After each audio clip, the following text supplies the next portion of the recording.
What is that infernal racket? Oh, hey, Mark. What are you doing? I'm working on a new theme song for our Here's Why videos. Oh, great. How's it coming?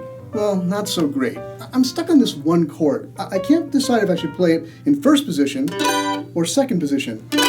Mark, you're overcomplicating the songwriting process. Am I? Yes, research shows that you only need two things for a hit song: a catchy intro and a great hook. An intro I've got, but what's a hook?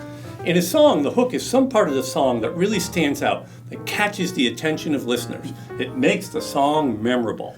Oh, like in the Beatles, She Loves You, Yeah, Yeah, Yeah. When they do that high-pitched, Yeah, but actually sung well. Oh, okay. Well, I get the idea. I'll get right to work on it. It's easy to overcomplicate anything, especially SEO. Don't get me wrong, SEO is a highly technical and complex endeavor. But if you understand just two things, you'll be way ahead of the competition already. Stay with us to find out what those are.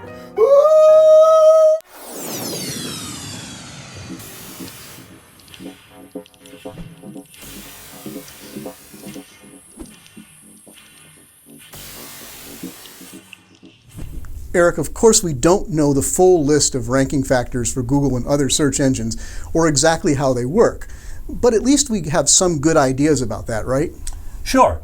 We've some very good studies, such as those done by Moz and Searchmetrics, that at least show us many of the factors that correlate well with higher search rankings. So isn't that what we should work from? I mean, just optimize for all those things and we'll be fine, right? Well, actually, that's a problem. Well, how? How is that a problem? Well, here at Stone Temple Consulting, we deal with some of the world's largest companies and with some of the highest traffic websites in existence. And in our experience, we've seen that trying to chase after every single possible ranking factor is very unproductive. In fact, can be even destructive to long-term SEO success. Now, that doesn't mean you don't pay any attention to all those things. But if you're after substantial wins that will last over time, there are really only two factors you need to make your priority. And those are? Links and content. And how do we know those are the two most important ranking factors? Well, because Google said they are. Watch. Would it be beneficial to us to know what the first two is? Could webmasters build better sites if they knew what the first two are? I can tell you what they are. It's content and links pointing to your site. That was Google's Andrei Lopatsev from a live chat earlier this year where I was on the panel. And it got me thinking. It may sound oversimplistic, but I think it's true. If more organizations concentrated on creating and promoting truly great content that earns valuable links and attention, they'd pretty much have SEO taken care of. And that led you to propose a hypothetical simple formula for ranking. That's right. Let's imagine that Google has a link score and a content score, or something along those lines. I'm not saying they actually do it that way precisely, but I believe thinking of this way is useful, since both links and content are really each influenced by a number of other factors. So your link score would represent the sum total of the power of links to a page and its overall authority, and the content score stands for the total quality of the content of the page. Given that scenario, I think this formula, your ranking score equals link score times content score, pretty much describes how you should be thinking about your SEO. So you go into a lot more detail on how we should think about both links and content in your Moz article that we'll link at the end of this video. But for now, give us a quick overview of each of those. Let's start with links. Well, most of our viewers probably realize that links are the primary Google has always evaluated the authority of a page. Basically, the higher quality links a page has pointing to it, and the more authoritative and relevant the link sources are, the more ranking authority that page has. We showed in a recent study that links are still very powerful as ranking signals. You can see the link to that study on your screen right now. And what about content? Well, with content, you should think about three things, actually. The first one is relevancy. If the content isn't relevant to the search query, it shouldn't rank for it, right? And just makes sense. And second, it has to be quality content.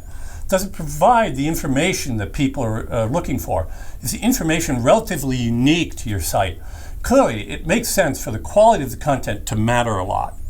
The third contributor to your content score is the overall experience for the user. Ask yourself, is your content well organized and easy to read? Or is it easy to find the content on your website?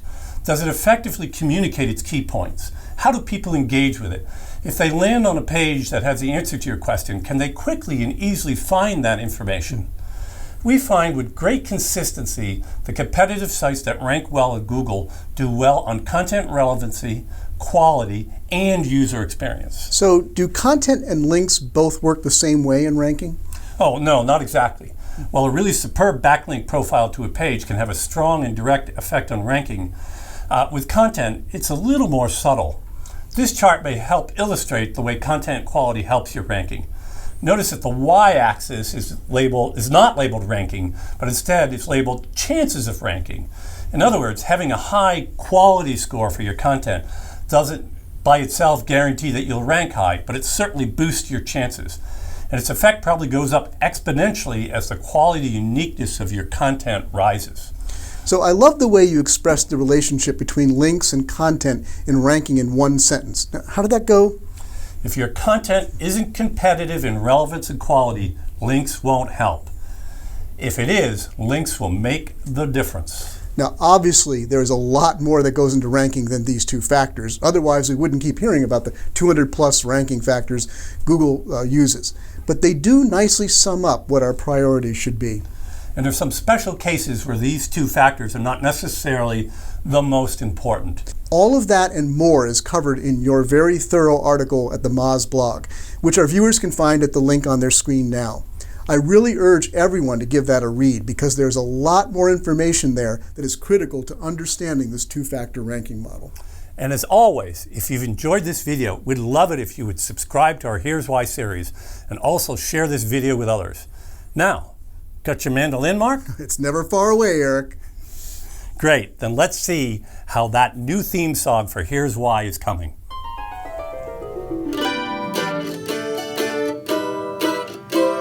Hey Mark, how's that new theme song coming?